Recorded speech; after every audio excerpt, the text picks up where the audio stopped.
진실을 본대로 말하라. 우선 우리는 진실을 볼 능력이 충분히 있다. 그러한 능력을 갖기 위해선 경험과 전문성, 그리고 무엇보다 기꺼이 진실을 바라보고자 하는 의지가 필요하다. 진실을 본다고 해도 사람들은 그것을 인정하기를 거부한다. 기분 나빠하는 고객, 조잡한 제품, 부패한 산업을 쉽게 알아볼 수 있다. 하지만 대부분 무시하고 모른 척한다. 우리의 집착은 다른 미래를 향하기 때문에 그러한 정보를 무시하거나 중요성을 폄하한다.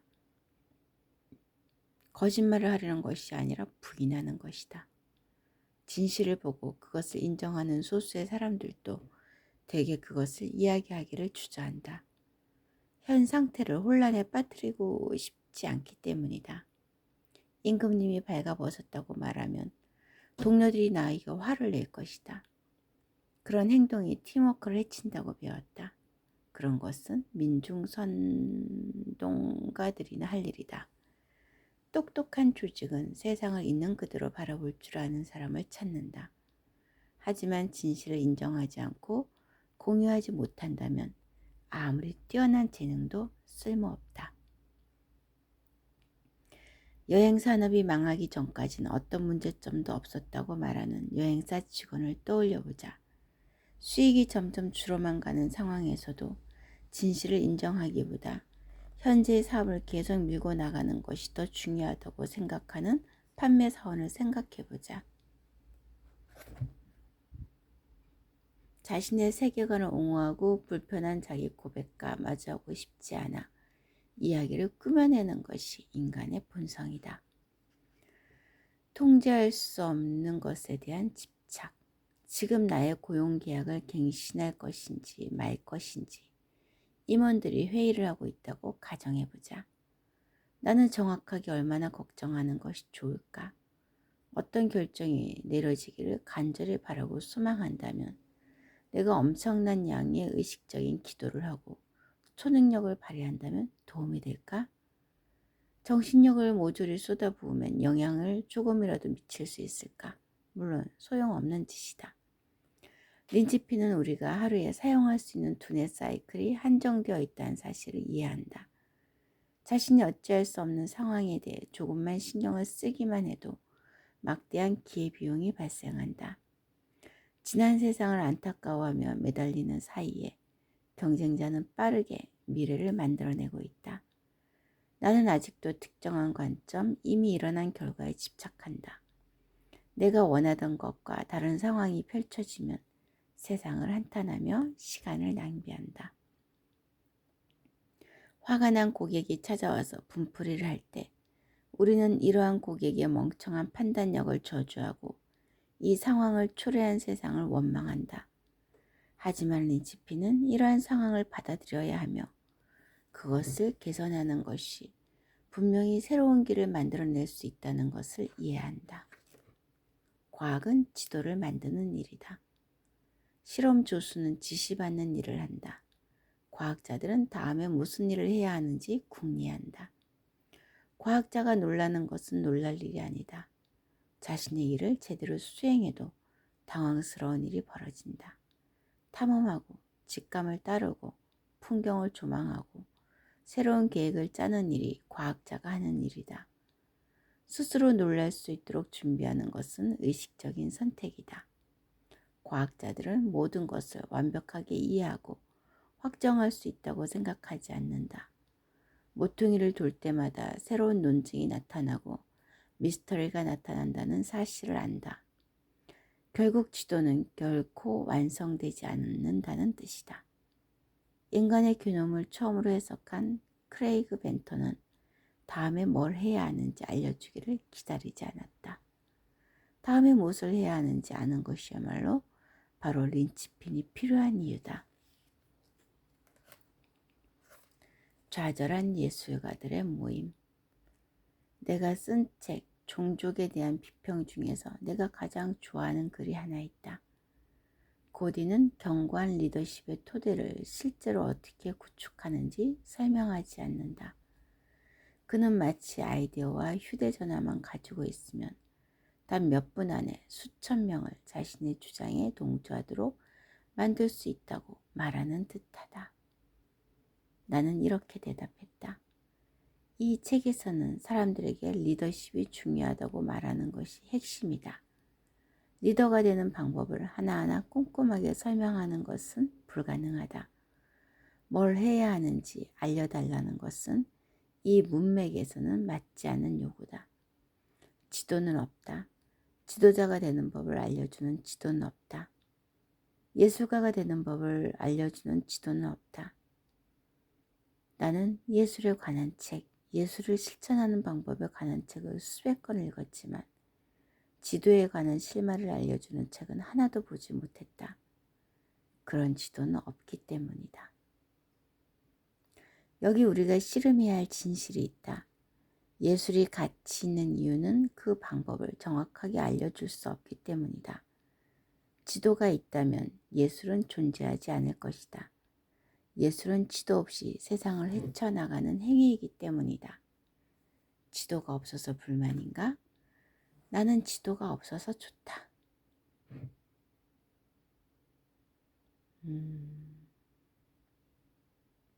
나는 지도가 없어서 좋다. 멋있네. 세상에 자신을 끼워 맞춰야 하는 비상사태. 세상이 요구하는 방식에 무조건 끼워 맞추는 일은 불가능하다. 모든 면에서 잘하는 것은 불가능하다. 어떻게 그럴 수 있는가? 그렇게 우리는 깨어난다. 조금 더 끼워 맞추기 위해 노력한다. 자신이 제대로 갖지 못했다는 신호. 시스템은 혼란에 빠진 위험이 있다는 신호. 규칙이 변한다는 신호. 거기에 맞게 변해야 한다는 신호를 하나라도 늘 찾는다.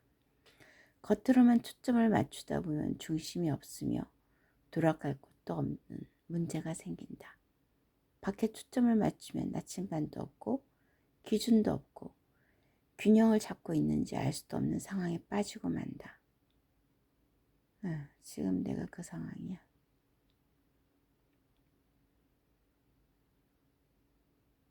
지도 없이 다음에 무엇을 해야 하는지 어떻게 알 수 있을까? 데이비드 리즈먼의 고독한 곤충에서 이렇게 썼다. 대중매체가 준비를 하기도 전에 미국인들은 이미 대중매체를 맞이할 준비를 하고 있었다. 우리가 어떤 존재가 되어야 하는지 알기 위해선 신호가 필요하고 교육이 필요하다. 물론 지도도 필요하다.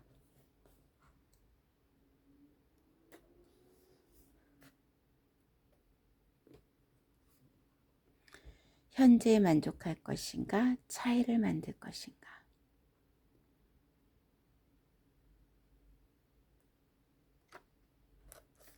가치는 타고난 것이 아니라 선택하는 것이다. 따라서 린치핀이 되기 위한 근본적인 조건은 선택이다. 사람들을 이끌고 관계를 맺어주는 일에서 느끼는 불안은 거짓 공포일 뿐이다. 하지만 이러한 불안을 기꺼이 극복하겠다고 선택하는 사람은 별로 없다. 오로지 린치핀만이 할 수 있는 선택이다. 불가능하기 때문에 도전하는 가치가 있다. 평가하려는 최소한의 노력조차, 무의식적인 최소한의 기억조차 결코 실현되지 않는 꿈에 대한 부조리한 연상이라고, 부질없는 행동이라고 떨쳐버린다. 나는 간신히 떠올린 처음 생각을 속삭인다. 속삭이기 때문에 정령은 듣지 못한다. 불가능하다는 걸 알아. 그래도 나는 할 거야. 바로 그 순간 그 높은 공간은 내 공간이 된다. 거리에 서서 올려다보는 순간 새로운 생각이 떠오른다. 불가능해? 그래, 그래서 도전하는 거지. 영화 맨 온 와이어 중에서.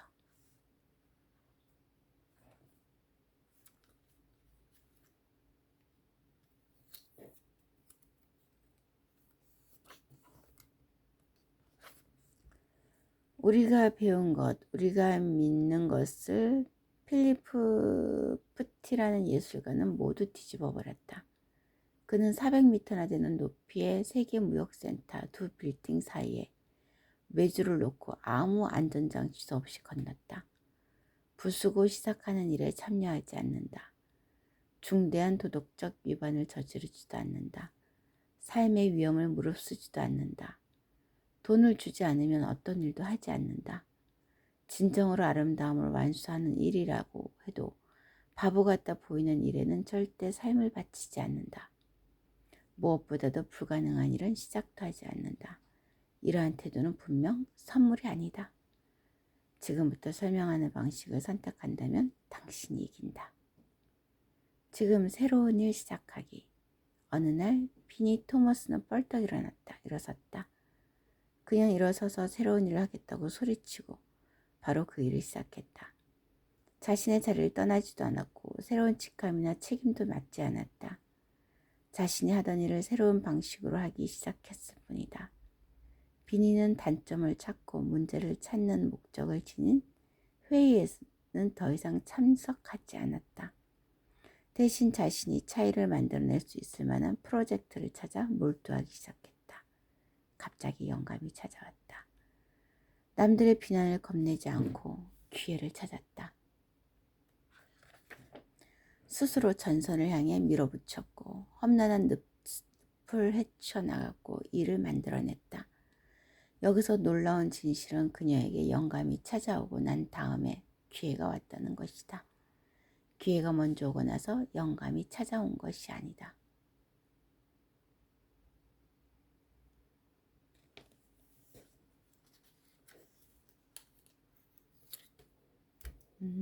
영감이 찾아오고 난 다음에 기회가 온다. 사실 이전에 하던 일도 나쁘진 않았다. 아주 잘 해냈다. 지도를 따라 지침을 따라 시키는 대로 일했으며 넉넉하게 보수를 받았다.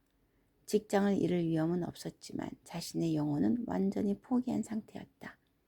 정체된 상태였고 그것이 끝이었다. 그때 비니는 생각을 바꾼 것이다. 6주 뒤 비니는 계속 승진을 했고 또 자신이 스스로 찾아낸 일보다 훨씬 좋은 새로운 일을 갖게 되었다. 이 모든 것을 가져다 준 것은 바로 선택이다. 비니는 자신이 일을 더 잘하도록 도와달라고 사정하지 않았다. 혼자 그렇게 결정을 했을 뿐이다. 고객과 친구가 된 은행장. 빌 오브라이언은 펜실베니아 랭카스트 지역에 있는 홈타운 헤리티지 은행의 은행장이다.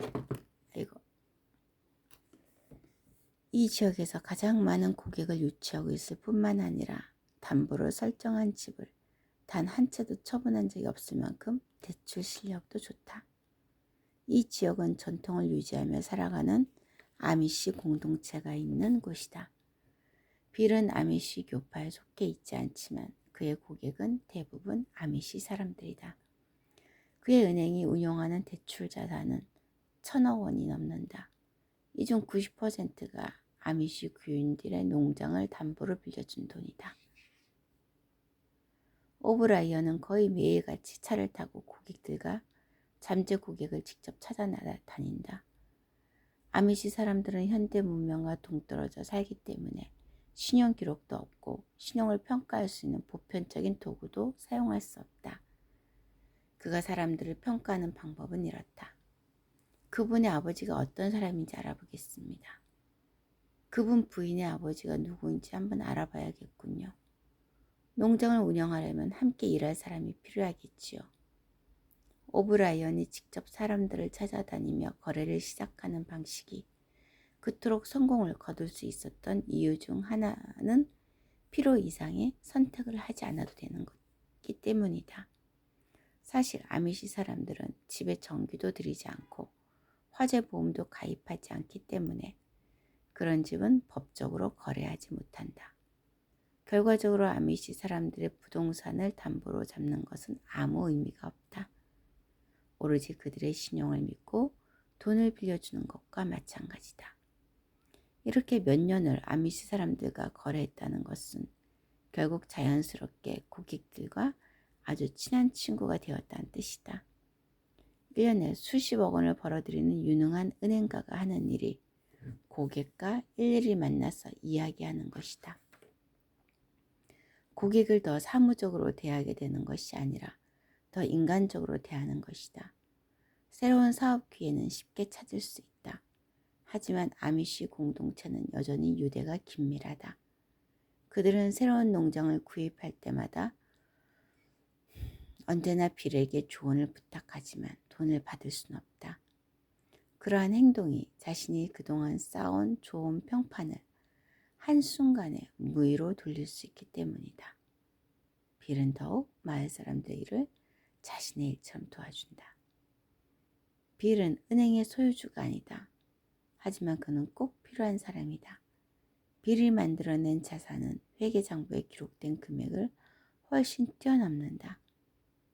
그는 자신이 근무하는 은행은 물론 아미시 공동체에서도 린치핀이다.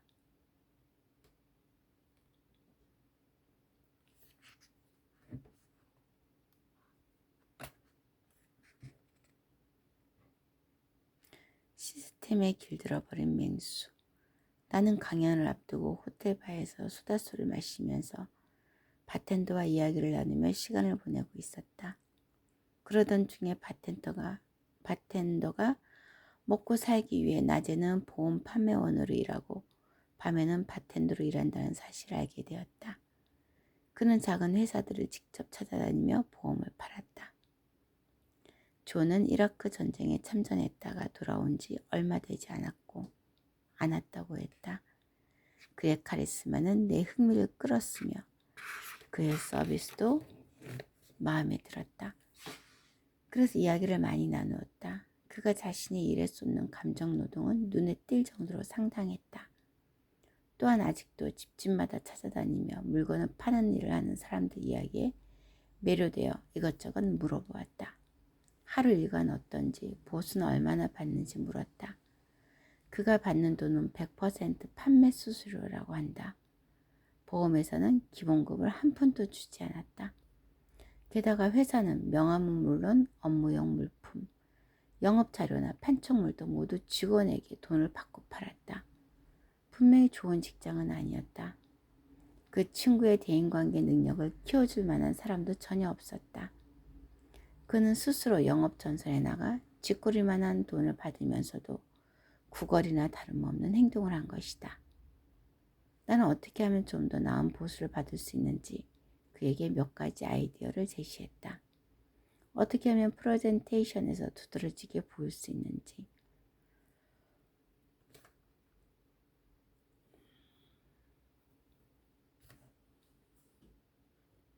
어떻게 하면 변덕스러운 소수의 고객들을 충성도 높은 고객 집단으로 만들 수 있는지 이야기했다. 존의 반응은 놀라웠다. 그는 자신이 일을 더 잘하기 위해 어떤 위험도 감수하고 싶지 않다고 말했다. 자신의 시간을 더 유용하게 활용하기를 원하지 않았다. 규칙을 따르는 일 외에는 어떤 일도 하려고 하지 않았다.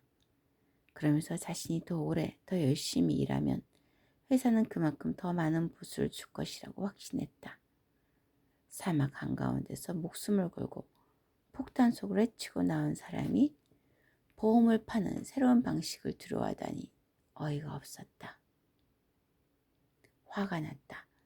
물론 자기가 원하는 방식으로 일을 하고 판매 수수료를 받아서 먹고 사는 것은 그가 판단할 일이다. 자신의 선택이다. 하지만 존은 완전히 쇠뇌당했다. 린치핀이 되지 않는 길로 열심히 달려가고 있었다. 그의 상사는 규칙과 대본을 주었고 예술은 집에 처박아 두라고 강요했다. 그는 결국 시키는 대로 하는 사람, 톰 리바키, 얌전하고 대체 가능한 부품으로 전락하고 만 것이다.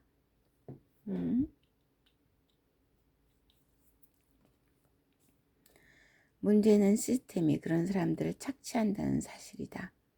정당하게 보상을 받지도 못한다. 시키는 대로만 열심히 해봤자 소용이 없다. 수많은 거절을 모두 감수하면서도 그런 일에 대해 전혀 보상을 받지 못하는 것은 공정하지 않다. 슈퍼스타가 될 수 있는 소질을 90%나 갖추고 있음에도 단 10%가 부족해 밑바닥 삶을 살고 있는 것이다. 그 10%란 바로 앞으로 나아갈 수 있는 움직임을 만들어내고 그저 자신을 끼워 맞추기보다 다른 사람들 눈에 띄려고 하는 욕심이다. 상사가 구걸하는 듯 행동하라고 요구했다고 해서 그대로 따라할 필요는 없다. 사실 그는 거꾸로 행동해야 할 의무가 있다. 자신을 끼워 맞추려 하지 말고 튀어야 한다. 보이지 않는 톱니바퀴가 되지 말고 관계를 만들어야 한다. 그렇게 하지 않으면 지고 만다. 종과 같은 사람은 부족한 돈을 충당하기 위해 야간 아르바이트를 해서는 안 된다. 여기까지.